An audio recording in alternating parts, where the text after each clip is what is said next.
groupes terroristes comme Daesh puissent se révéler. Donc ça, c'est important d'être d'accord là-dessus. Mais cessons, s'il vous plaît, Madame Burgraff, et tous ensemble, de faire passer le PKK pour des enfants de cœur, qui seraient empruntés d'un humanisme et d'une compassion envers leurs prochains, et qui serait un groupe qui œuvre pour l'amour et la démocratie. Le PKK est un groupe terroriste, reconnu comme tel par l'Union européenne, la France et les États-Unis, notamment. C'est un groupe d'inspiration marxiste-léniniste, et surtout, ce qu'il faut rappeler, c'est un groupe qui, il y a un peu plus d'un an, a eu un accord tacite plus ou moins affirmé avec Assad, de non-affrontement, notamment en Syrie du Nord, accord tacite qui notamment visait à combattre l'ennemi commun à Assad. Vous expliquez dans ce cas que le gouvernement d'Erdogan, quand il était Premier ministre, a commencé des pourparlers avec, y compris les responsables du PKK, d'abord en cachette, après en public.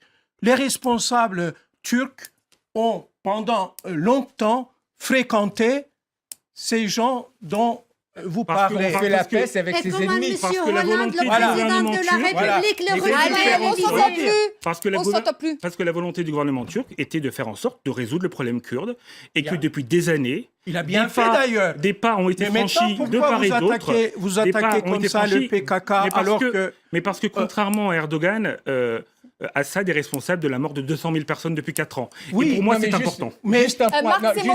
Sur le PKK. Sur le PKK, organisation terroriste, désignée comme organisation terroriste par les États-Unis, par l'Union européenne, est-ce que c'est un groupe terroriste? Est-ce que ce sont des terroristes? C'est un groupe qui a mené. À mon sens, cette stratégie de l'attention, et je réitère le propos, ce n'est pas un lapsus, a été, à mon sens, initiée d'abord et avant tout par le PKK, qui a rompu unilatéralement le cessez-le-feu suite à l'attentat de Suruk, et dès le mois de juillet, on a des centaines de morts suite aux attentats du PKK, des civils, des militaires et des policiers, qui ont été occasionnés par des attentats qui ont été revendiqués par le PKK et non critiqués par la vitrine légale du PKK en Turquie, à savoir le HDP que vous représentez, M. Doğru.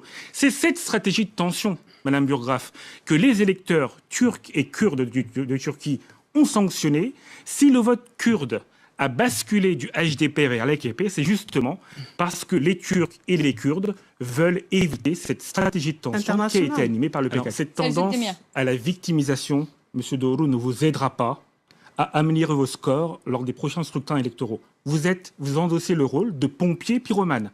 C'est vous qui avez alimenté le feu, et c'est vous qui devez subir les conséquences de la tension qui existe en Turquie.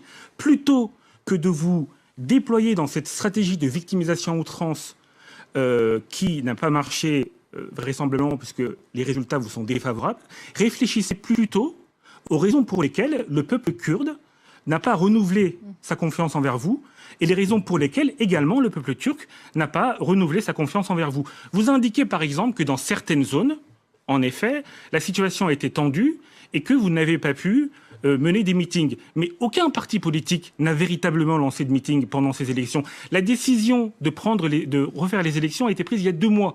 Aucun parti politique n'a réellement eu le temps d'organiser des meetings. Et quand bien même vous pouviez très bien agir sur le terrain dans les grandes villes, à Istanbul, à Ankara ou à Izmir, et même là-bas vous perdez des millions de voix, même là-bas le vote kurde glisse vers l'AKP, donc vous ne pouvez pas faire porter la responsabilité aux autres. Ayez conscience également de vos responsabilités. À mon sens, cela vous aidera lors des prochains scrutins. C'est peut-être une région autonome kurde, voire un État kurde. C'est ça la grande crainte du gouvernement turc. Pour revenir à votre question d'origine, une région autonome kurde qui, jusqu'à aujourd'hui, n'a pas causé aucun problème au gouvernement turc. Mais peut-être un État kurde un jour. Pour revenir à votre question d'origine et la question des pourparlers avec le PKK et le HDP, sa vitrine légale, pour pouvoir s'asseoir autour d'une table de négociation, il faut que le HDP clarifie clairement sa position contre le terrorisme. Est-ce que, M. Doğru, vous condamnez les actes terroristes du PKK? Est-ce que vous êtes prêt à assumer cette responsabilité auprès de l'électorat turc et auprès du peuple turc et kurde? Est-ce que vous êtes prêt à vous démarquer des actes odieux du PKK et ne plus être cette vitrine légale qui suit comme des moutons, ces actes odieux perpétrés par le PKK? Les arrestations des journalistes, les arrestations des maires qui ont été élus quand même avec 90% des voix. Il y a aujourd'hui plus de 20 maires kurdes qui se trouvent en prison, qui ont été élus quand même plus de 80% de voix par les Kurdes. Parce que votre parti n'a pas fait le choix définitif de tourner le dos au terrorisme.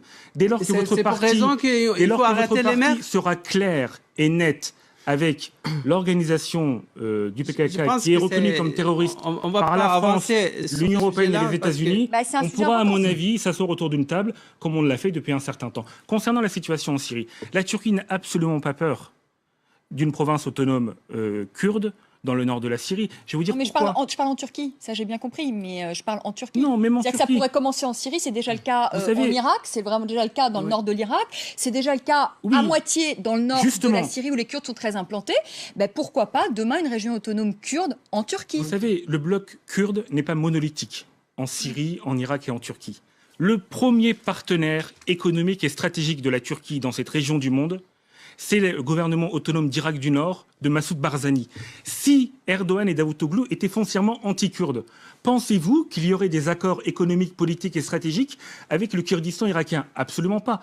Ce n'est pas la crainte tant de voir une province autonome au nord de la Syrie ou un État kurde au nord de la Syrie qui est la préoccupation de la Turquie actuellement. C'est aussi le fait que le PKK actuellement, et c'est Amnesty International qui par exemple le confirme, a une stratégie de nettoyage ethnique dans le nord de la Syrie, tente notamment d'écarter les populations turkmènes et arabes de cette région pour rester seul afin de pouvoir asseoir son pouvoir. Il faut, à mon sens, respecter l'ensemble des minorités, comme vous l'exigez en Turquie. Allez, c'est la fin de ce débat. Merci à tous les deux d'être venus sur le plateau de France 24 pour débattre de ces résultats, de ces législatives en Turquie. À tout de suite. Alors, on a besoin d'une Turquie stable pour pouvoir notamment résoudre ce problème migratoire. La stabilité de la Turquie passe aussi par la lutte de façon générale contre l'ensemble des formes de terrorisme international.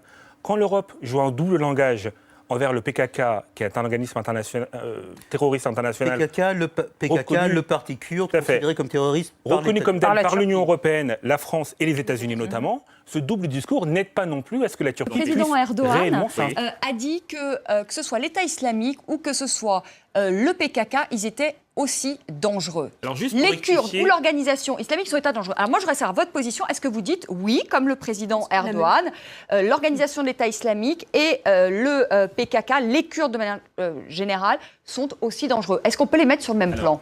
Déjà, 2 points à préciser. Déjà, je pense que le PKK n'a pas vocation à représenter l'ensemble des Kurdes de Turquie.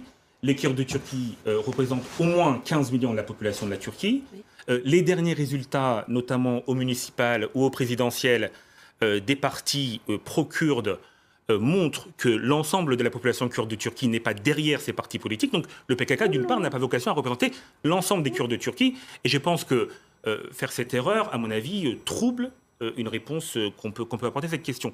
Et puis, second point à préciser également, contrairement à ce que vous indiquez, Maître Aydin Ozzeli, l'Union européenne, depuis longtemps, a reconnu le PKK comme étant une organisation terroriste. Les États-Unis, depuis longtemps, ont reconnu le PKK comme étant une organisation terroriste. Mais vous savez comme moi que la Cour de justice de la Communauté européenne avait annulé la décision et a retiré le PKK de liste. À consulter le site des organes représentatifs de l'Union européenne, le PKK, depuis longtemps, est un organe qui est considéré comme étant... à lire la décision de la Cour de la Communauté de justice de la Communauté européenne qui dit que la Turquie fait du lobbying pour que le PKK soit considéré comme terroriste est une fausse idée. D'ailleurs, vous savez très bien que la justice française, par exemple en France, j'illustre mon propos, poursuit certains membres du PKK, justement, par exemple, pour financement du terrorisme. Vous le savez très bien en qualité d'avocate. Oui, donc, allez dire aujourd'hui que la Turquie fait du lobbying. À chaque fois, il y a un ministre turc qui était venu en France, le beau commissaire était les Kurdes. Alors que l'Union européenne, de toute façon, le reconnaît. C'était le prix qu'on donnait. C'est, à mon sens, une contre-vérité. Vous n'avez pas répondu à ma question. Je vais répondre. Non, mais un mot, c'est oui ou c'est non. Est-ce que le PKK, est-ce qu'on peut le mettre sur le même plan que l'organisation d'État islamique? C'est oui ou c'est non? Le président Erdogan, votre président, il dit c'est oui. Alors, ce que je pense, c'est qu'un terrorisme, pour moi, n'est pas meilleur qu'un autre, en effet. Donc on peut les mettre sur le même plan deux groupes qui sont reconnus comme étant terroristes dans tous les organismes internationaux, c'est une comparaison qui, à mon avis, peut se faire, notamment sur le plan juridique et notamment sur le plan diplomatique. Ce que vous dites. Ensuite, non, c'est vraiment c'est inadmissible ce que vous dites. Ensuite, il faut qu'elle réponde aussi à CV. Ensuite, Ezouda Eldin, elle veut répondre. Je ne peux pas vous laisser dire. Les populations civiles kurdes de Syrie et d'Irak, la Turquie y est attentive.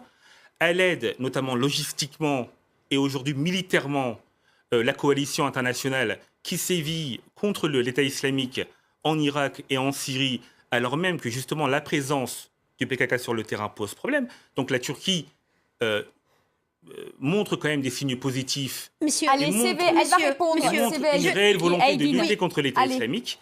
Donc il faut il y a plusieurs points. Vous dites ce que vous voulez, Mais en tout cas, moi je pourrais vous dire que le BDP dans les dernières élections ont eu 103 municipalités et c'était une carte rouge. Sur combien au total? Sur 50 000. Pas du tout. 103 sur 50 000. Monsieur. Et en plus, le système électoral turc, d'ailleurs, l'affaire est devant la Cour européenne de droits de l'homme avec votre système de barrage de 10% pour empêcher la représentation. 20 millions des Kurdes ne sont pas et sont sous-représentés dans le Parlement. Peut-être, mais pas municipal. Deuxièmement, vous ne pouvez pas dire aujourd'hui à l'opinion publique française quand même que Daesh et le PKK, c'est la même chose. Regardez, aujourd'hui, vous avez dans le monde deux idéologies qui sont en train de s'affronter. Vous avez des gens qui défendent les valeurs humaines, des valeurs et principes démocratiques qui sont partagés par la plupart des États et des pays civilisés. Pour la Turquie. Et vous avez de l'autre côté des barbares sauvages qui sont en train de couper la tête à tout le monde. Vous ne pouvez pas mettre les deux sur le même plan. Je ne les mets pas sur le même plan. Le PKK, c'est un mouvement qui présente. Le PKK, c'est un mouvement qui représente un peuple reprimé, un peuple composé en Turquie uniquement de 20 millions, auquel vous refusez de reconnaître même le droit à l'enseignement dans sa langue maternelle. Le PKK qui revendiquait récemment le PKK, monsieur, vous ne pouvez pas dire cela. Le PKK qui revendiquait. Vous ne connaissez pas la situation. Si, mais bien sûr que je connais très bien. Sur le plan des libertés individuelles, des progrès considérables ont été faits. Le PKK qui revendiquait, monsieur, le PKK revendiquait l'indépendance du Kurdistan. Regardez, aujourd'hui. Plus maintenant. Non, mais bien sûr. Justement, à leur honneur, justement. Aujourd'hui, ils revendiquent quoi? En autonomie. Ils revendiquent le droit d'apprendre leur langue maternelle dans les écoles. Ils revendiquent des droits vraiment sur la base démocratique. Ce ne sont que les critères de Copenhague que l'Union européenne a imposés à la Turquie pour l'adhésion à l'Union européenne. Et la Turquie avance à ce niveau-là, oui ou non? La Turquie fait des progrès, oui ou non? Monsieur, s'il vous plaît, vraiment, sincèrement. Est-ce qu'elle fait des progrès? Elle a fait des progrès quand même. Pas du tout. La Turquie fait des progrès. L'Union européenne le dit. Les organisations internationales des droits de l'homme le disent. Les Nations Unies le disent. Cette phrase. Laissez-moi juste... dit le contraire. S'il vous plaît, je veux vous dire, la Turquie a fait des avancées, effectivement, dans les droits démocratiques, en abolissant, par exemple, la Cour de sûreté de l'État, tout. Mais dites-moi, aujourd'hui, devant les téléspectateurs français, un seul droit concernant les Kurdes, spécifiquement les Kurdes, qui a été voté en Turquie depuis 80 ou depuis 2002, l'arrivée de Erdogan, alors qu'on a eu 47 000... L'enseignement du kurde à l'université par l'ouverture des chaires d'enseignement kurde dans les universités turques. C'est concrètement réalisé, une loi a été votée depuis plusieurs années, et aujourd'hui, les Kurdes est par exemple enseigné à l'université en Turquie. La situation est particulièrement tendue. On a en effet des tirs qui ont été dirigés vers Daesh, mais également vers certains camps du PKK, suite notamment à la rupture unilatérale du cessez-le-feu par le PKK, qui a, par cet attentat malheureux, malheureusement mis le feu aux poudres et envenimé une situation déjà extrêmement difficile. Donc oui, la situation est difficile. La situation, nous l'espérons, ira vers un rétablissement des relations, notamment avec un certain nombre de forces,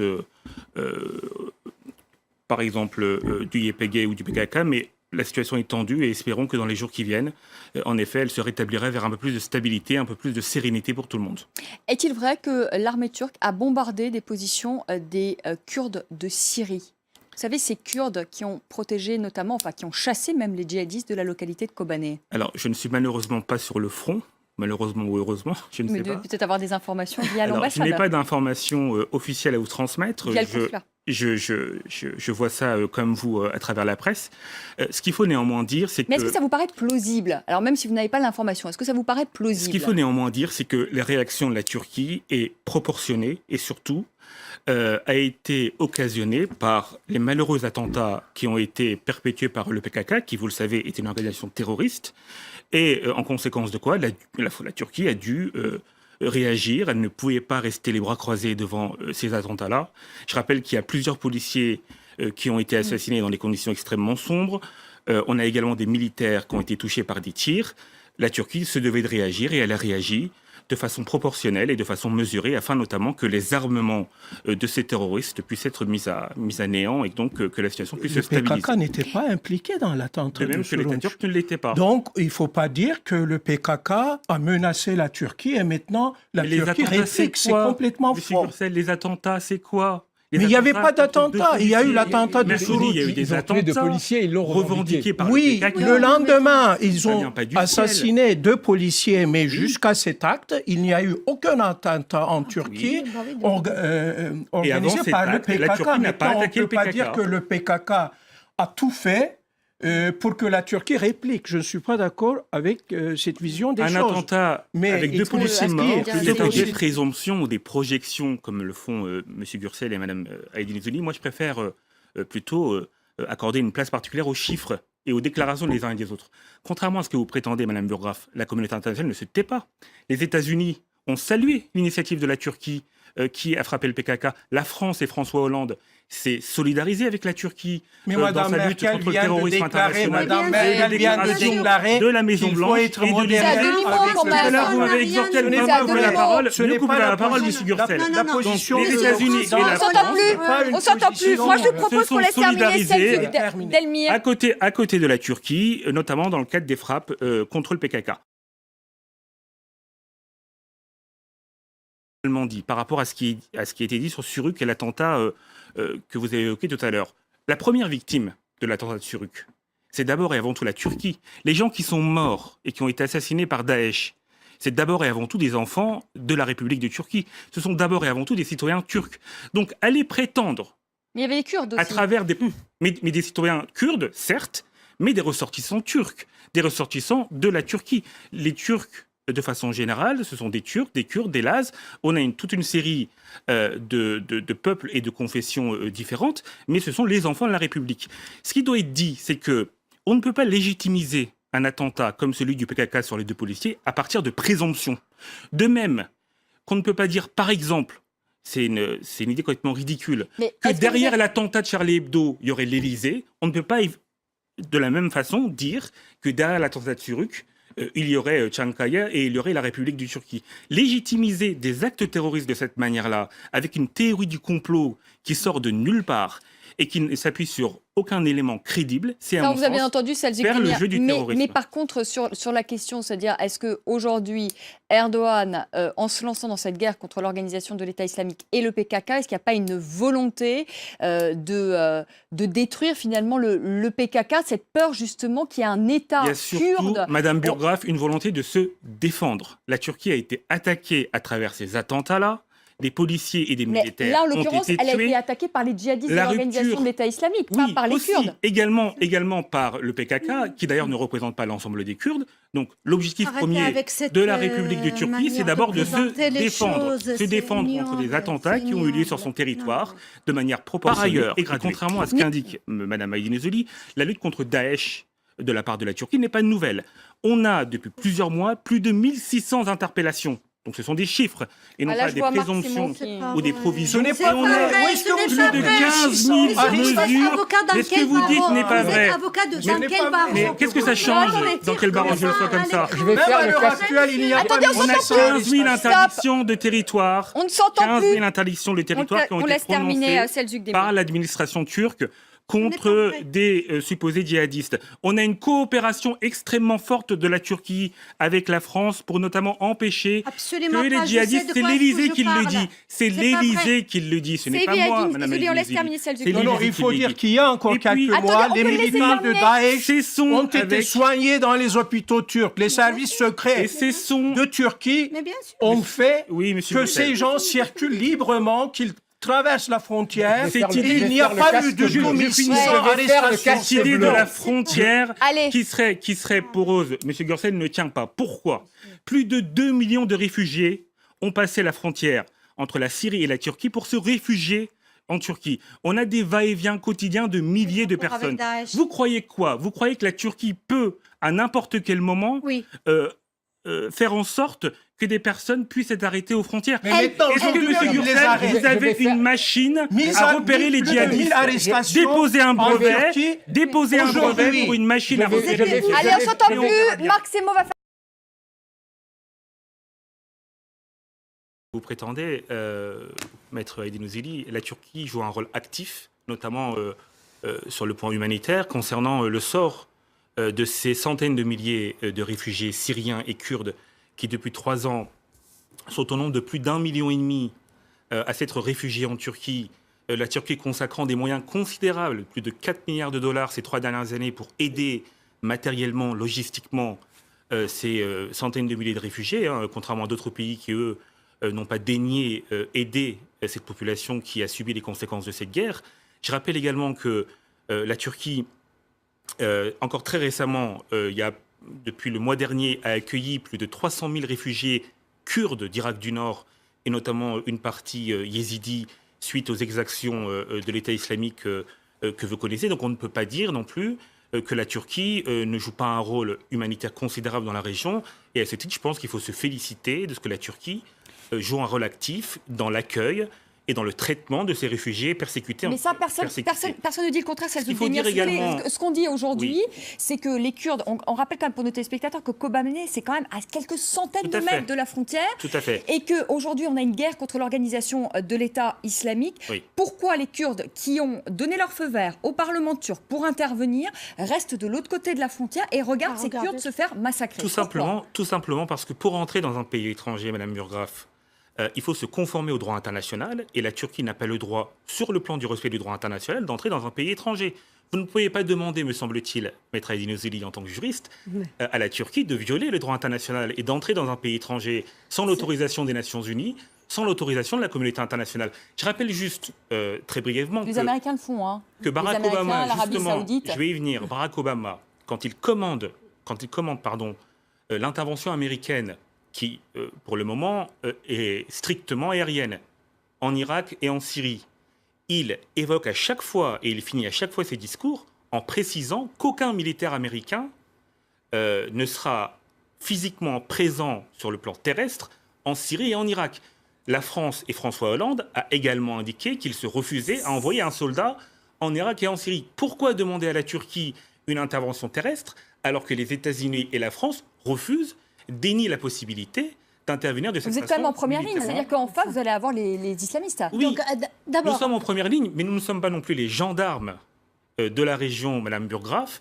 Toute la communauté internationale doit s'appliquer à régler le problème de façon collective. Je vous rejoins à ce sujet-là, mais ne mettez pas sur le dos de la Turquie l'ensemble de la responsabilité collective par la Turquie, Madame Burgraff. C'est que les actions à court terme qui sont menées depuis des années dans cette région sont catastrophiques. Il faut avoir une vision à moyen et à long terme.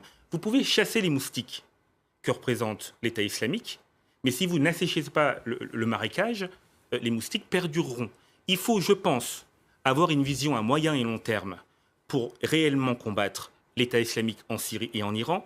Il faut notamment assurer un pouvoir politique qui présente une réelle représentativité en Irak afin de faire en sorte que les sunnites arrête de tourner le dos à Bagdad. Oui, mais alors là, on cherche des questions politiques. Également, là, vous me sortez... à moyen et à long terme, mais c'est à moyen et à long terme. Ce n'est pas contrairement à ce qui est dit, l'objectif premier de la Turquie, en installant cette espèce de zone tampon, c'est d'abord et avant tout des motifs humanitaires. C'est de permettre de libérer un corridor qui va permettre à des centaines de milliers de personnes de pouvoir vivre dignement et normalement. Comme vous le savez, la Turquie a accueilli près de 2 millions de réfugiés depuis le début du conflit. C'est une situation qui, sur le plan social en Turquie, est extrêmement difficile.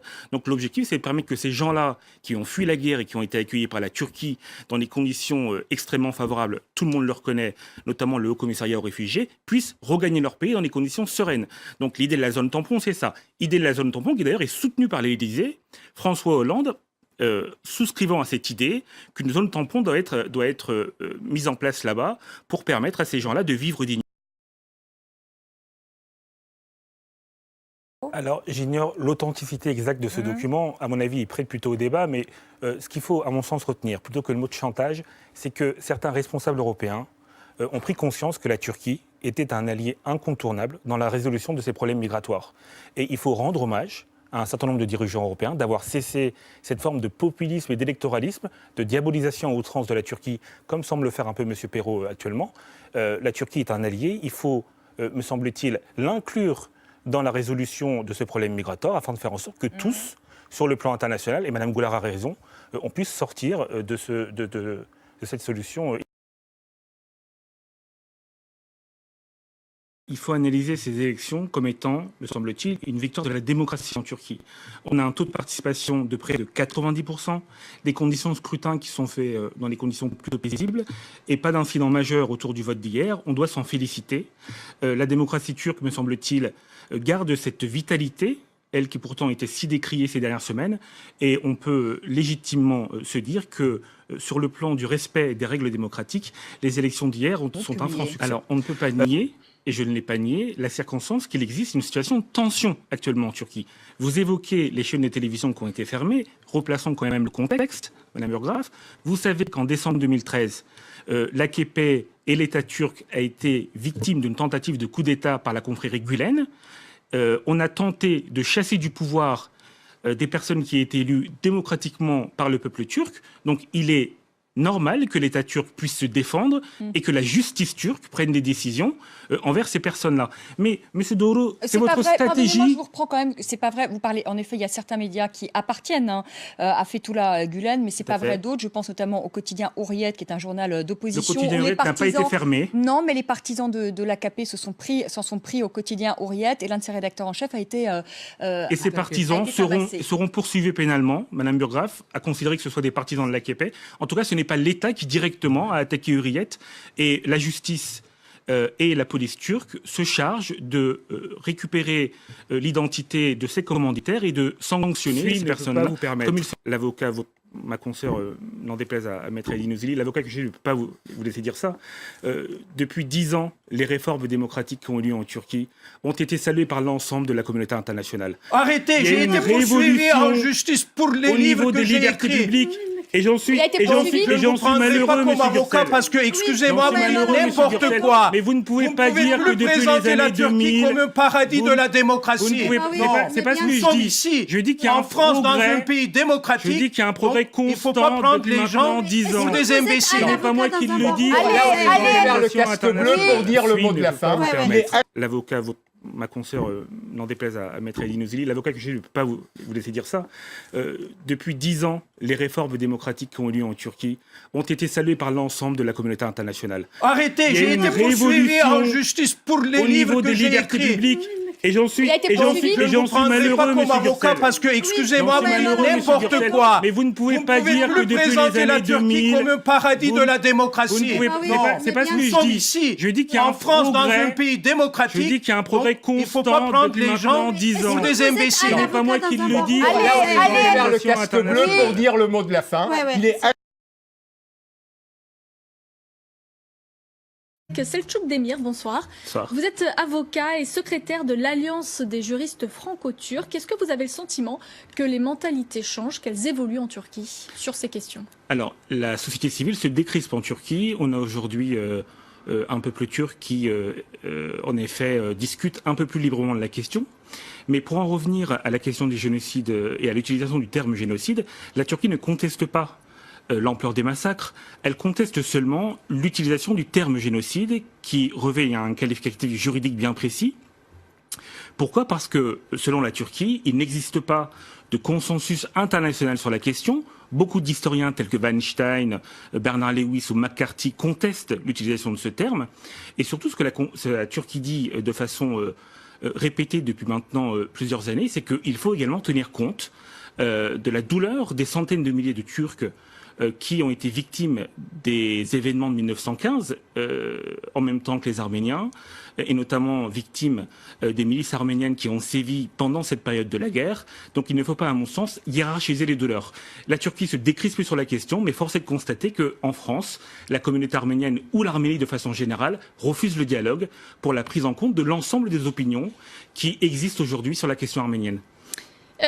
Mais est-ce qu'il est toujours compliqué, selon vous, en 2015, d'être un Arménien en Turquie? Alors, il n'est, à mon sens, beaucoup moins que ce qui existait avant.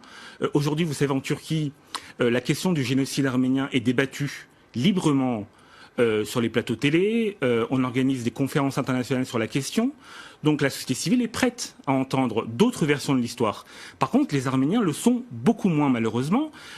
Erdogan propose depuis des années que, sous l'égide d'organisations internationales, une commission d'historiens de tous bords et de toute vision sur cette question-là se réunissent afin de définitivement trancher la question.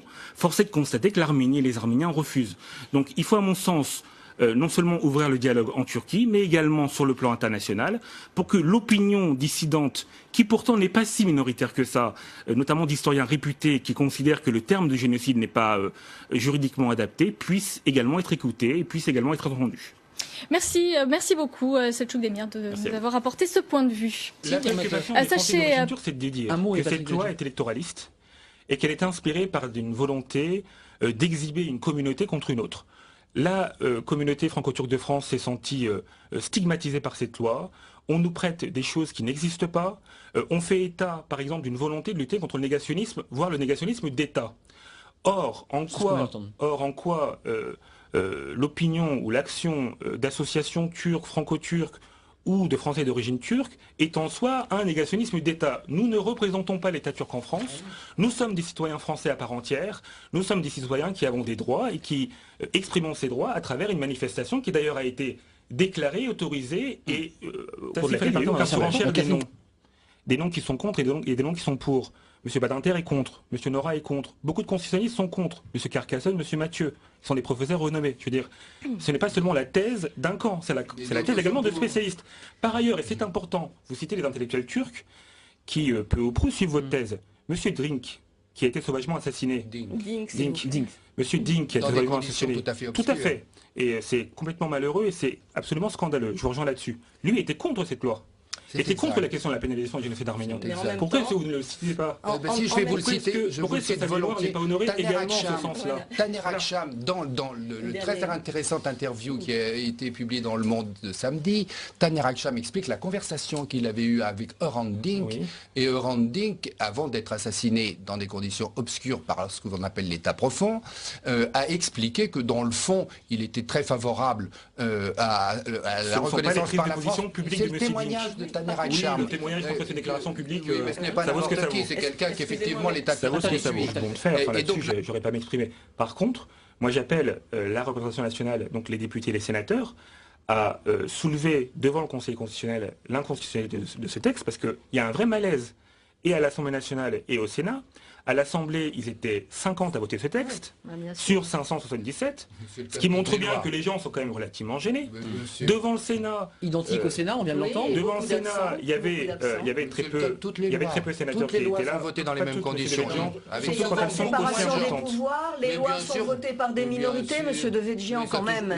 Vous êtes responsable politique. Mais ne racontez pas d'histoire. Vous voulez qu'on compte combien il y a de parlementaires en séance à chaque fois? Est-ce que vous pouvez laisser une loi aussi importante que celle-ci, peut-être qu'il fallait une unanimité, peut-être, Patrick Devedjian, sur ce texte. En tout cas, l'ensemble de l'hémicycle pour voter. Il y a un malaise, y compris chez les sénateurs, qui, notamment pris par les pressions électoralistes du fait que M. Sarkozy et M. Hollande sont pour ce texte, ont été quelque part poussés ou à s'abstenir, ou à ne pas venir au Sénat, ou à voter contre dans les conditions quelque peu étranges, et en tout cas qui, à mon sens, ne correspondent pas à la vraie image qu'on doit se faire de la démocratie. Alors, M. Devedjian peut en effet penser que en définitive, la loi est votée et que donc, qu'on soit 50, 150, 500, peu importe, hein, c'est sa conception de la démocratie. Toujours est-il que nous appelons les députés et les sénateurs à saisir le Conseil constitutionnel et nous pensons qu'il y a réellement des chances que ces textes soient déclarés par le Conseil constitutionnel comme étant inconstitutionnels, comme le disent.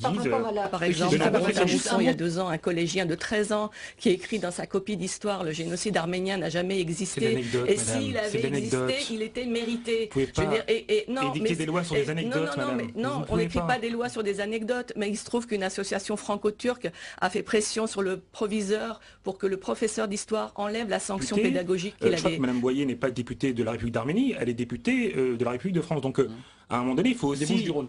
Et pourquoi elle n'a pas le droit de proposer un texte? Alors, quand il s'agit de nous qui manifestons, c'est l'État turc qui nous pousse. Mais quand Mme Boyer...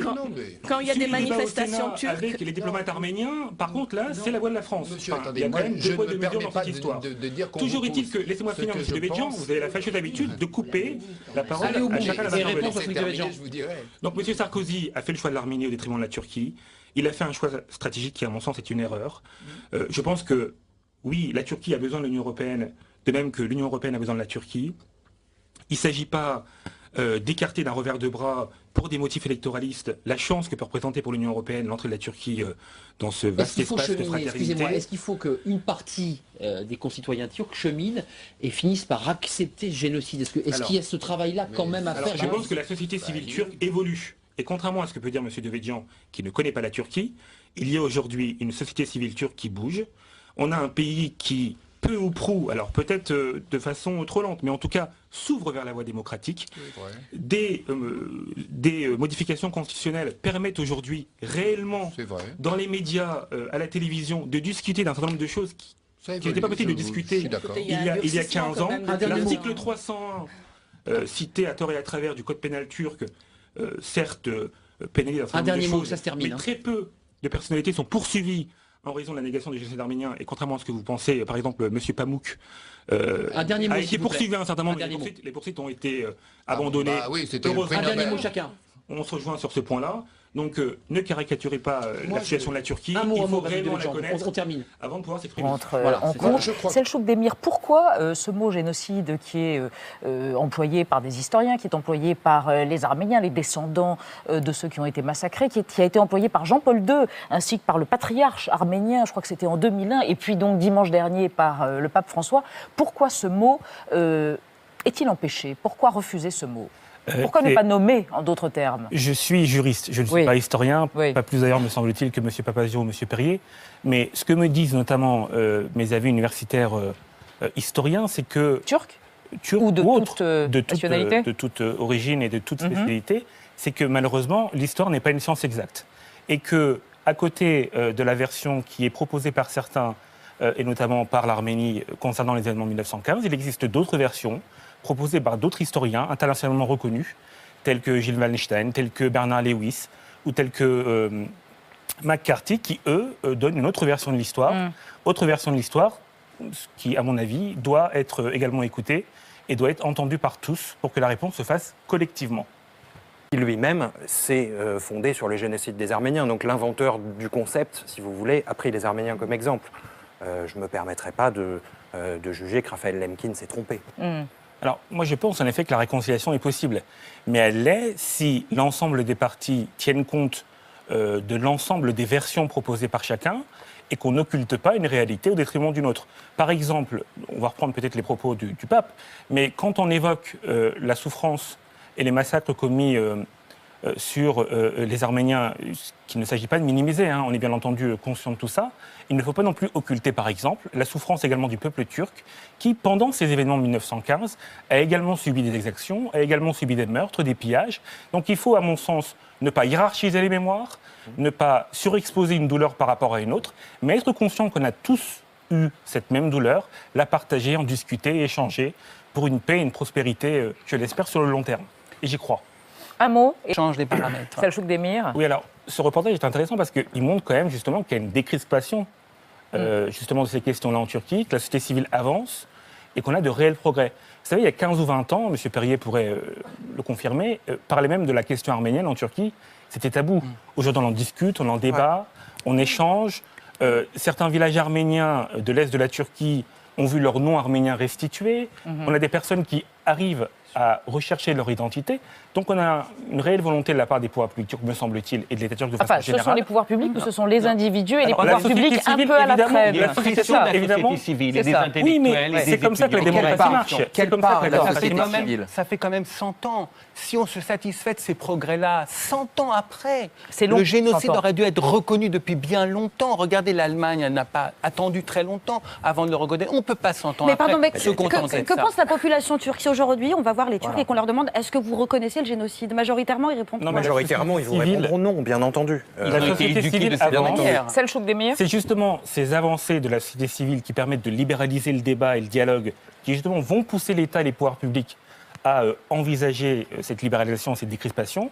Il faut, me semble-t-il, avec le temps, espérer que le dialogue s'installe un peu partout. Mais je pense que ce n'est pas en crispant le débat et ce n'est pas en opposant systématiquement l'exigence de la qualification juridique et le mot génocide. Mais de temps en temps, il faut faire un peu avancer le temps plus vite. Me semble-t-il, faire avancer le débat. D'ailleurs, Hrant Dink, c'est ce qu'il disait.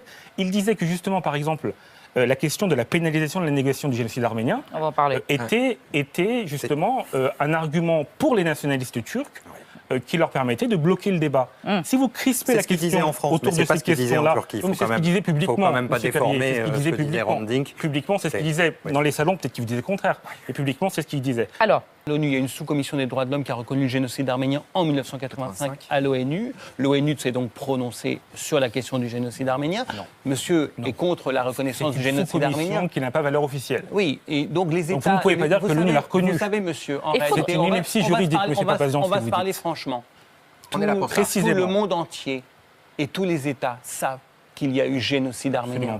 C'est simplement parce que la Turquie a une diplomatie du chantage, effectivement, et de la répression économique, des relations. Regardez ce qu'a dit Erdogan. C'est toujours la même chose. La Turquie sanctionne les États qui reconnaissent le génocide arménien. Regardez la réaction d'Erdogan par rapport à la reconnaissance par le pape dimanche. Alors, ils ont rappelé l'ambassadeur. C'est vraiment une réaction, c'est vraiment une posture d'arrière-garde. Ce que je constate surtout sur cette loi, c'est que en un mot, et je voudrais qu'on parle des négociations avec l'Union européenne. C'était une ineptie juridique, le Conseil constitutionnel l'a dit, et non seulement le Conseil constitutionnel l'a dit, mais la Cour européenne des droits de l'homme l'a dit également. Dans un arrêt Perinsek de décembre 2013, elle a dit que c'était attentatoire, mais c'est l'état du droit. On a compris qu'on ne vous mettrait pas d'accord. Est-ce que si c'est le prix à payer pour intégrer l'Union européenne, la prononciation, la reconnaissance de génocide... Ce ne sont pas dans les critères de l'Union européenne tels que définis par les critères de Copenhague. Donc ajouter ce critère-là à ce qui a été défini par l'Union européenne et qui est exigé par la Turquie est à mon sens une aberration absolue puisque la Turquie n'a pas... C'est un critère induit, dit votre voisin de gauche. Évidemment, parce que la Turquie doit être démocratique pour adhérer à l'Union européenne et la Turquie ne sera jamais démocratique sans avoir reconnu le génocide des Arméniens. C'est ce que vous pensez, c'est votre position, mais en tout cas, l'Union européenne, au dernier ordre, n'a pas exigé formellement cette reconnaissance-là.